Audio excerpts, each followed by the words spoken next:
छत्तीसगढ़ में चुनावी माहौल जो है वो गरमाने लगा है। चुनाव तकरीबन सामने सामने आ चुके हैं। आमने सामने के नेताओं के फेसेस भी आपके सामने आ चुके हैं और इस नेताओं के बयान के साथ साथ आग भड़काने वाले भी कुछ ऐसे बयान सामने आ रहे हैं। कई बार तो नेता मर्यादाओं की सारी सीमाओं को पार करते हैं। जो कुछ भी कहते हैं वो बड़े विवाद की वजह बनता है। ऐसा ही एक आपत्तिजनक बयान दिया केंद्रीय राज्य मंत्री और भरतपुर सोनत से बीजेपी कैंडिडेट रेणुका सिंह ने। अब क्या कह दिया और क्यों बवाल मचा है, इस रिपोर्ट में देखें। जो मेरे कार्यकर्ता की उंगली काटेगा तो मैं उसके एक हाथ काट के उसके दूसरे हाथ में भी देना जानती हूँ।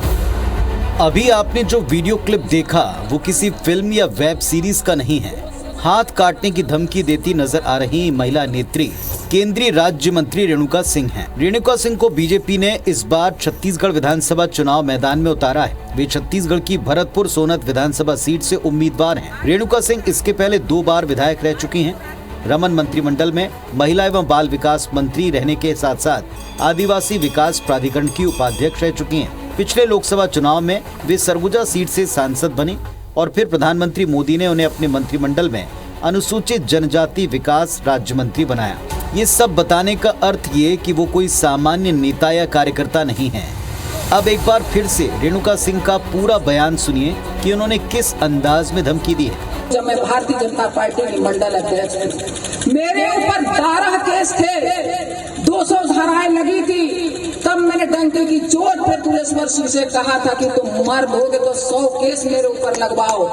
रेणुका सिंह का ये धमकाने वाला लहजा केल्हारी कस्बे में आयोजित कार्यकर्ता सम्मेलन के संबोधन के दौरान दिखा। अभी 2 दिन पहले रेणुका सिंह पर बाहरी होने का आरोप लगा। मुद्दे पर कांग्रेस ने तंज कसा तो जवाब देते हुए रेणुका सिंह ने सोनिया गांधी को बाहरी बता दिया और एक विवादास्पद टिप्पणी की। और सोनिया गांधी को धक्का मार के इटली भेजे, उसके बाद मेरे लिए क्वेश्चन करें। किसी को बाहर भगाओ, किसी को ये करो।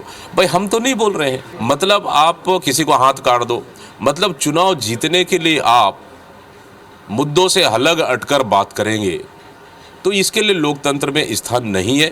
हालांकि रेणुका सिंह के इस बयान पर आचार संहिता उल्लंघन की शिकायत दर्ज करा दी गई है। रेणुका सिंह पर आचार संहिता के उल्लंघन का एक दूसरे मामले में नोटिस भी जारी हो चुका है। अब देखना होगा इस ताज़ा बयान के बाद प्रतिक्रियाओं का दौर कहां तक जाता है। Bureau report, IBC 24।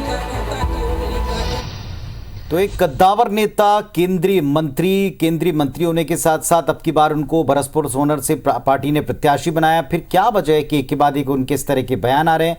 क्या इसके पीछे भी कोई रणनीति है? सवाल तो बने। पिछले 4 दिन में रेणुका सिंह ने 2 अलग अलग बयान दिए हैं और दोनों बयानों से वे सुर्खियों में आए। इस पर हमारी टीम ने उनसे सवाल पूछा कि आपके बयानों पर क्या आप कायम हैं या अनायास मुंह से निकल गए? क्या जवाब है, देखिए। रेणुका सिंह अपने बयानों के लिए जानी जाती हैं। हाल ही में 2 बयान उनके सामने आए हैं। सबसे पहले हम इसी पे बात करते हैं। जो हाल में आपका बयान आया कि सोनिया गांधी को धक्का मार के पहले कांग्रेसी इटली भेजे, फिर मुझे बाहरी कहें। भाई मैं अविभाजित कोरिया ज़िले की बेटी हूँ और मुझे बाहरी कहना, पहले वो अपने घर को झांक ले कि उनकी जो मुखिया है क्या वो इस देश से हैं, इस क्षेत्र में जो सांसद हैं क्या वे इस क्षेत्र से हैं, और उनके भी बहुत सारे विधायक के प्रत्याशी दूसरे ज़िले के हैं और दूसरे ज़िले में चुनाव लड़ रहे हैं।